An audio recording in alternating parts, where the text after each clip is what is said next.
Getting up after the car accident, I suddenly could hear my wife Emily's thoughts. Sandwiched between two big trucks, and didn't die, damn lucky. He got into the accident so close to where I was. Did he find out about me and Ken? Oh well, worst case, we get divorced. I chuckled in anger. Ken is the college student we sponsor. 10 years of relationship, and it's not even worth their 1 year of knowing each other. All right then, if they're so in love, let's send them to hell together. Honey, do you still recognize me? I opened my eyes to see Emily wildly waving her hand in front of me. Of course, I would recognize you. I got a message about a room reservation at a luxury hotel while I was at work. I rushed over, but she had already finished her business.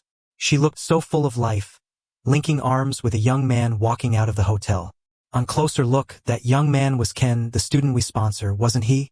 I wanted to storm over and knock some sense into them, but they hopped in a car and sped off. I chased them in my car, so furious I ended up crashing. It's nothing. I calmly pushed her hand away. She nervously bit her lip and looked at me. Honey, weren't you at work when the accident happened? How did you end up there? I looked up and matched her gaze. I could hear her thoughts. Sandwiched between two big trucks, and didn't die, damn lucky. He got into the accident so close to where I was. Did he find out about me and Ken? I stared at her. I just happened to be there for a meeting. She sighed with relief. But how did you know where I crashed? You were around there too? No way. I heard it from the doctors and nurses. How could I be there? I was at home, Emily shouted uneasily. All right, I got it. You can go now, I need some rest. Emily forced a smile and tucked me in with the blanket. All right, you get some rest. I'll head home and make some chicken soup to help you recover. Funny thing, while saying that, I clearly heard something else. What a shame. Such a good chance and he didn't die. If he had, I would have claimed a hefty insurance payout and been free with Ken. It's like heaven is blind. Wonder if there is something I could put in the soup that wouldn't get detected. My heart skipped a beat. This woman is poison. We've been married for 10 years. Everyone sees us as the couple in love. But this 10-year affection isn't worth as much to her as a year with some young guy fresh out of college. Luckily, heavens gave me a chance. I'm still here. I can't let those two animals get away with it. I'm a university professor, and Ken is my student. He's from the mountains, a good and diligent student. One day he came to me in tears, wanting to drop out. Believing in nurturing talent, I discussed sponsoring him with Emily. I remember Emily was reluctant. You're too soft-hearted. Any cat or dog puts on a sad face, and you believe them. If you ask me, I'd disagree. I had no choice but to bring Ken over for dinner so they could meet. Never thought I'd invite trouble home. Looking back, the signs were all there. When Emily met Ken, her eyes widened. Her voice got much softer. She even teased, such a good-looking young man, kind of like you when you were younger. He'll definitely make it big one day. Emily is so into looks. I was sure she'd soften when she saw Ken, and I was right. After Ken left, she thumped the table, righteously saying, "We've got to help this student.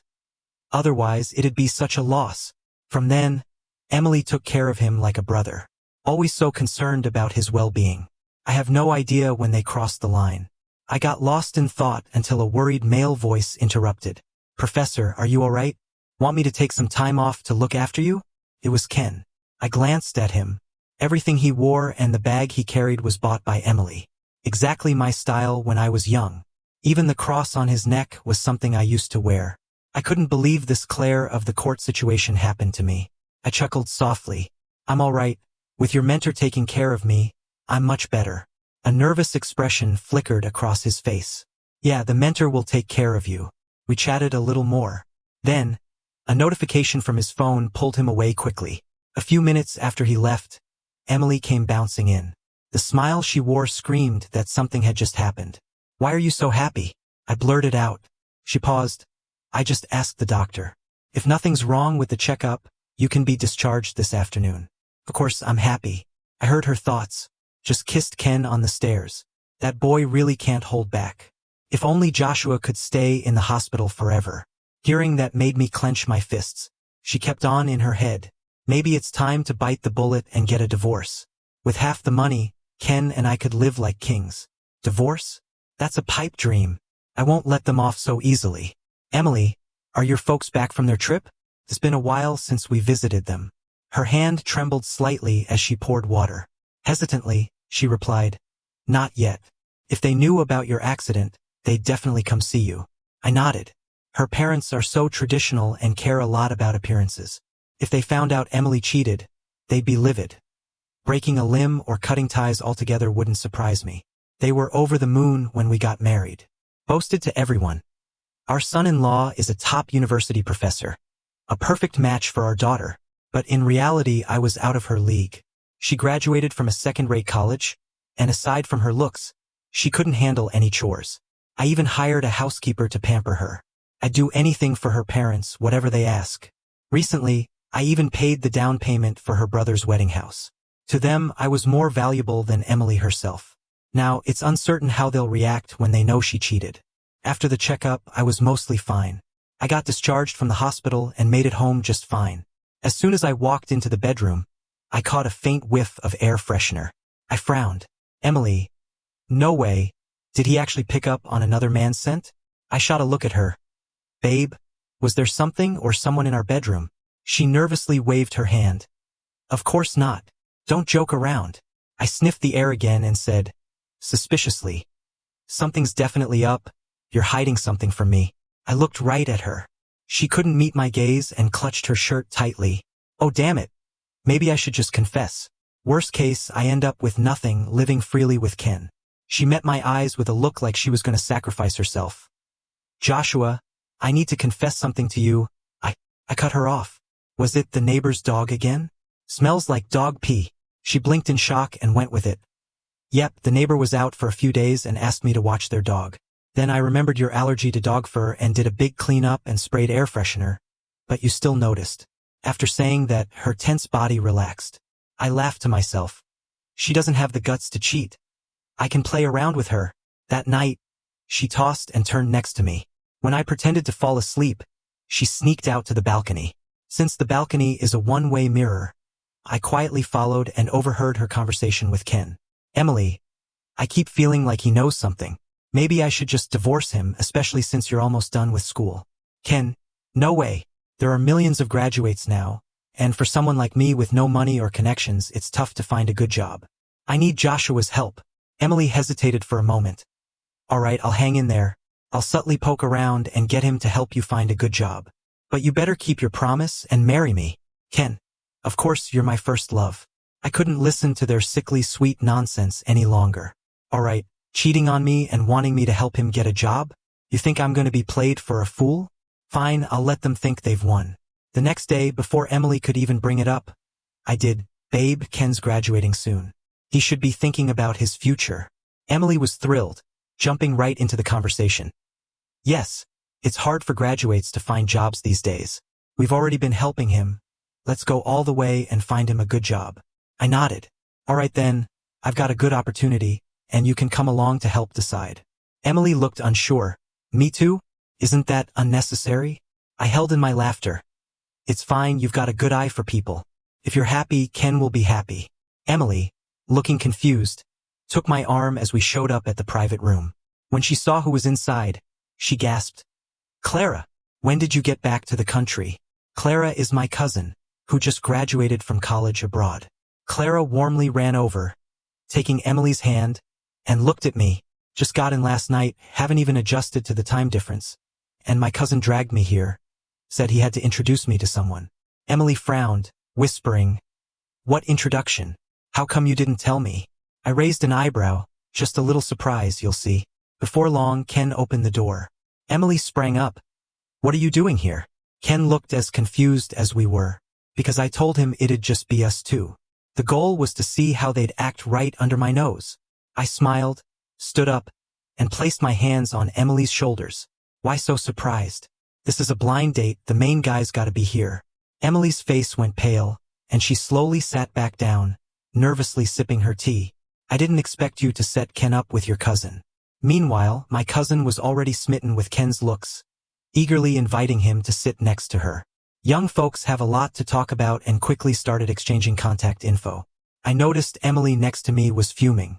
Oh, you heartbreaker. Try adding her. I'll kill you. The next second, the world did not go as she wished. Emily angrily tossed the menu in front of them. The three of us looked at her. It got awkward fast. She realized it too and forced a smile. How about we take a break from chatting and figure out what to order? That meal was the most awkward one Emily ever endured. Dessert wasn't even served, and she made an excuse about not feeling well and stormed off. Ken looked panicked as he wanted to follow her, but I stopped him with a glare. He awkwardly sat back down. Clara caught on and said, "Cousin, maybe you should go check on your wife. Ken and I will go back later." Back home, I saw the bag and shoes scattered on the floor and realized Emily was throwing a tantrum again. She used to get jealous whenever any female student got too close, throwing and breaking stuff when she got home. But things have changed. I went to the bedroom and saw Emily furiously packing a suitcase. "Honey, what wrong? You left in a hurry without saying a word." She looked at me with resentment. "Why did you lie to me? You said you were finding Ken a job, but it was really to set him up. Is there a problem with that? Ken's smart, and my cousin's company needs people. Plus, she's single, so he gets a job and a girlfriend. I don't get why you're angry. Is it that you can't stand to see Ken do well? What are you talking about? I'm clearly what?" She softened her voice, holding my hand. "Your cousin spent too long abroad. She might not be a good match for Ken. If word got out that you set him up like this, it could ruin your reputation with your students." Ha, she's good at coming up with excuses. I should have seen she had that kind of mind before. I put my arm around her waist. "You're so thoughtful, looking out for me like that. But you don't need to worry." They hit it off. Her eyes widened in shock as I showed her my cousin's text. "See, they're planning to catch a movie tomorrow." Emily awkwardly smiled. Her thoughts were, "Ken, seeing one thing and eating from another. I want to see how you explain this to me." Late at night, Emily slipped out. The door had barely clicked closed when I was already wide awake. I dialed a number from my contacts, trying to sound all raspy. "I just had a fight. Can you come out for a couple of drinks with me?" I'd already installed a tracking app on Emily's phone, saw her last location pinned to a cafe, quickly looked up nearby bars, sent the info to her brother, John. I got there first, hid in a corner, guiding him past the cafe step by step. Emily didn't waste any time. A few sweet words from Ken and they were kissing like no one was watching. Patience pays off and John finally saw it. John's got a temper, believes violence solves everything. I rubbed my hands in anticipation. This was Emily's reckoning. But what happened next left me in shock. Instead of getting furious, he asked calmly, "Does Joshua know?" Emily paused, shook her head, then nodded after a thought. Her brother snapped, slapping her to the couch. "I covered for you the last 2 times. Promised it wouldn't happen again. What now? I'm relying on him for my mortgage. Damn." So, this wasn't the first time. Tears streamed down Emily's face as she snapped back. "All you care about is your mortgage. You'll hit your own sister over a stranger? I'll tell Mom and Dad." John sneered. "What do you think they'll do when they find out? Break your legs?" Emily went pale, stammering, "Joshua doesn't know, else he'd be here with you, right? Help me out here, John," she pleaded. "You help me, you're helping yourself." John pondered, nodding slowly, then switched gears. "True, could be a coincidence. But he's meeting me at the bar nearby. You two better scram before he finds out." Panic on Emily's face, she dragged Ken out. John warned her on the way out. "I don't care how many guys you fool around with. You better make sure I get my house before you come clean with Joshua, or else." Emily shot him a look and hurried away. We never mentioned that night again. Emily just thought I went to drink with John because I was upset, and I realized John was covering for her. Guess I had to come at this from another angle. Soon enough, some good news came from my cousin. After meeting, Ken was dreaming of marrying into the family, pestering her about joining the company. I replied, "Tell him the 15th of next month. Say you'll announce him as the general manager overseas, and your engagement too." Next month, the 15th, was my in-law's golden wedding. I dared Emily to stay calm at that. At dinner, I casually mentioned Ken and my cousin dating. Emily feigned indifference. "Really? That's great, they seem like a good match." Inside though, a different voice spoke. "Once Ken gets a job and her brother's house deal is done, I'll come clean." Speak of the devil. A sudden pounding on the door. John barged in, yelling, "Joshua, you son of a gun. Why wasn't last month's mortgage paid? Are you playing games with me?" I innocently pointed to Emily inside, grinning over her phone. "Ask her." John cursed, yanked Emily up, slapped her without a word. She screamed through the living room. I strolled in, stood between them. What happened? Let's talk, no need for this. John, fuming, barely listened. Shoved me aside, pointed at Emily. What's your game? Emily was dumbfounded. What? I didn't do anything. Last month, I caught her secretly buying Ken a car. She thought I didn't notice the bank withdrawal. Laughable. Emily glared at me. Say something, Joshua. Well, I noticed 10 grand missing on the account. Thought you gave it to your brother for the mortgage. They exchanged a knowing look. I continued. If not the mortgage, where'd it go? John shifted gears, suddenly playing along. Oh right, I may have messed up. My card might have hit the limit, I'll check with the bank. He threw Emily a look, then left. You all right? I reached out, only to be shoved away. I don't need your help. She hurriedly checked her reflection. She was supposed to meet Ken today to get a new car. Had been up since dawn for makeup. Now all ruined. What a sight it was. Later, tear-streaked, Emily asked hesitantly, Joshua? Be honest, do you know something? I looked at her, expressionless. Since you know, let's lay it all out. Emily's eyes widened. Oh no, he knows, but how much? Her thoughts raced. Deny everything or blame Ken? Say he blackmailed me so I had no choice. Joshua, she started. But I cut her off, silent, turned to the bedroom. When I returned with a box, she blinked in surprise. What's this? Open it. Inside were all the things Emily gave me while dating. Nothing fancy, just handmade scarves, photo albums. She looked puzzled. I spoke. Emily, back when we were broke, we gave each other handmade gifts. Later, when things got better, I got busy, didn't give you time, you suffered. Took her hand, placing a key in it. That's the big house you've always wanted. It's all ready. For Emily got all teary-eyed and hugged me tightly. I'm such a jerk. Compared to Ken, Joshua treats me so well.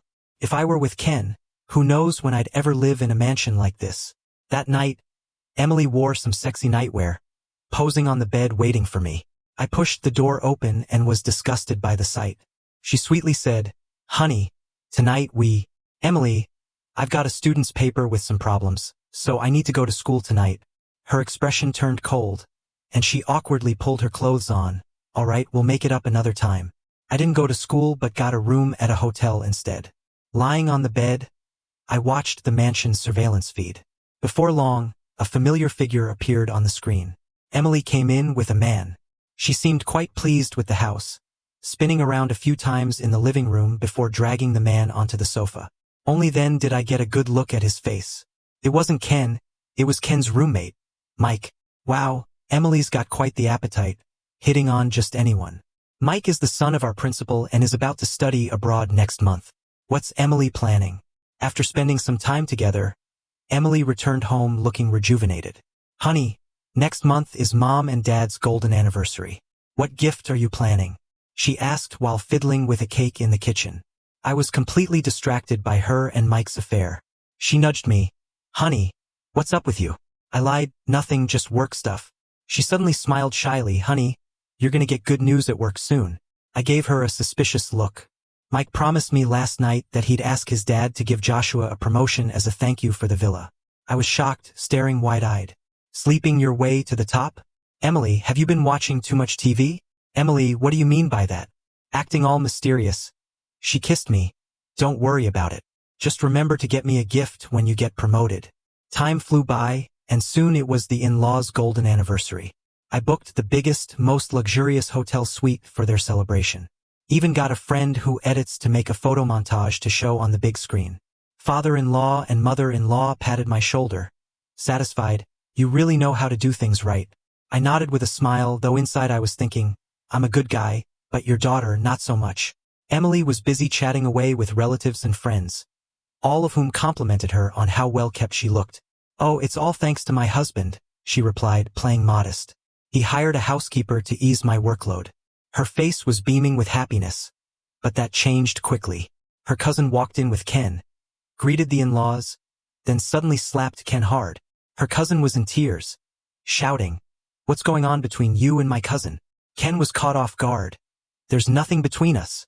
Her cousin showed some chat records as tears fell. Their relatives, always ready for gossip, didn't like Emily bragging about her perfect life. Oh my, did Emily really say that? So needy. And with her husband treating her so well, and she cheats on him with her cousin's boyfriend? Scandalous. Emily fired back with a darkened face. It's not me. They're framing me. I'm a rich lady. Why would I go for this poor guy? Her cousin pointed at Ken. Say it. Admit it. Emily was confident he can't say anything. If he spills, he won't have a job or get to finish college. But the next words out of Ken's mouth hit her hard. Emily, I can't believe you think of me this way. Fine, I've got nothing to hide. He walked up to me, dropped to his knees and slapped himself.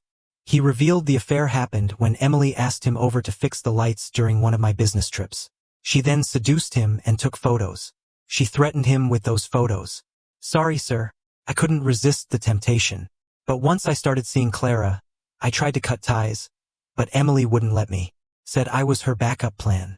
Emily, enraged, started lashing out at Ken physically. After calming down, Emily held my hand. It's not true. Please listen. There's nothing between us. The in-laws chimed in. Yeah, Emily's a little headstrong, but she'd never do something so awful. This guy's spreading lies. We should call the police. Ken furrowed his brows, pulled out his phone, and showed their intimate photos. Everyone looked away, embarrassed. Photos can be faked. Don't believe him, Emily yelled. Ken smirked. But what about this? He pulled out Emily's underwear. Oh my, how embarrassing. Relatives quickly covered the kid's eyes. Don't believe it? Get it tested, it's hers for sure, Ken shouted. Emily collapsed to the floor. Seeing her in such a state, everyone knew what was going on. Father-in-law, furious, slapped her hard. You disgrace. You're no longer part of our family. The in-laws profusely apologized to me, as I stared at a speechless Emily. Dad. Mom. Can Emily and I have a moment alone? Everyone cleared out. I walked up and tried to help her up, but she brushed me off. She glared fiercely. You knew the whole time, didn't you? What deal did you make with Ken? I chuckled, just a job opportunity overseas. You're being nice? Of course not. Ken thinks he's bound for the US, but nope, it's Africa. Emily scoffed. Pathetic. Not as bad as you. Can you even count how many guys before Ken? She fumbled, trying to figure if it was Ken or maybe John who told me. Stop guessing. You'll never know. To keep those photos from going public, let's just agree to a peaceful divorce. You leave with nothing. Upon hearing this, Emily jumped up. No way. I'm out of a job. You saw how my parents reacted, right? If I leave with nothing, I'll be on the streets. It's not up to you to say whether you can do it. It depends on what you've done. If you want to sue, then go ahead. I'm ready anytime. Leaving those words, I turned around and left. Emily went straight to Mike. With Mike, she got beaten up by security guards. Half dead. Emily questioned him. Are you crazy? You actually hit me? Mike tried to kick her in the face again, but Emily shouted to stop him. Explain yourself. You and your husband played me. Joshua threatened my dad with a video of us sleeping together for $5 million. The video was shot in that villa you took me to that night. Emily was stunned. I didn't know. I got tricked too. Mike grabbed her neck. I got beaten by my dad for 2 days. Today I finally caught a break. And you dare come to me? Mike, I'm a victim too. I can team up with you to get back at him. Mike smirked sarcastically and signaled the security to throw her out. Next month he'd be heading abroad. His dad spent money, and he's already been beaten, so he won't get involved in this mess again. Emily limped along the main road. She had no home to go to. Finally, she thought of her brother John. John must have been bought off just like Ken and sold me out. I'm not doing well, and I won't let him either. With that hatred, she found John. John was also fired up.